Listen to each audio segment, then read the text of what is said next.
আসন্ন ২০২৬ সালের বিধানসভা নির্বাচনকে সামনে রেখে মুরারই বিধানসভা কেন্দ্র ২৯৪-এ রাজনৈতিক তৎপরতা ক্রমশ বৃদ্ধি পাচ্ছে। এই প্রেক্ষাপটে সিপিআইএম মনোনীত প্রার্থী আলী রেজা মণ্ডল মানিক মাস্টার আর এক বিস্তৃত জনসংযোগ কর্মসূচি পালন করেন।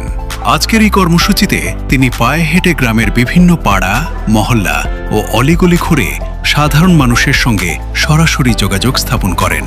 স্থানীয় বাসিন্দাদের সঙ্গে কথা বলে তাদের দৈনন্দিন জীবনের সমস্যা, চাহিদা ও প্রত্যাশার কথা মনোযোগ সহকারে শোনেন। গ্রামবাসীদের একাংশ জানান, দীর্ঘদিন ধরে এলাকায় রাস্তার অবস্থা খারাপ, কর্মসংস্থানের সুযোগ কম এবং শিক্ষা ও স্বাস্থ্য ব্যবস্থার উন্নতির প্রয়োজন রয়েছে। এই সমস্ত বিষয় প্রার্থীর কাছে তুলে ধরেন স্থানীয় মানুষজন। এছাড়াও এলাকার অন্যতম গুরুত্বপূর্ণ পাথর শিল্পের সংকটের বিষয়টি বিশেষভাবে উঠে আসে। স্থানীয়দের অভিযোগ, প্রায় ১ বছর ধরে একটি প্রধান পাহাড় খনি বন্ধ হয়ে রয়েছে।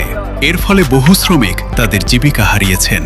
যে সব শ্রমিক আগে এই শিল্পে কাজ করতেন, তারা এখন বাধ্য হয়ে জীবিকার সন্ধানে রাজ্যের বাইরে, এমনকি দেশের বিভিন্ন প্রান্তে কাজের খোঁজে ঘুরে বেড়াচ্ছেন।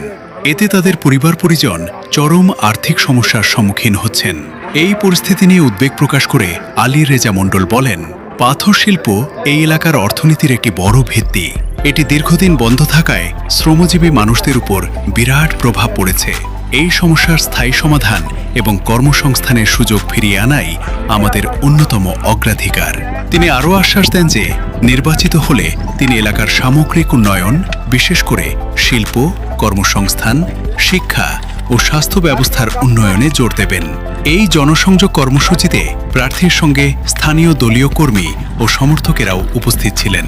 তারা বাড়ি বাড়ি গিয়ে প্রচার চালান এবং সাধারণ মানুষকে আসন্ন নির্বাচনে সঠিক সিদ্ধান্ত নেওয়ার আহ্বান জানান।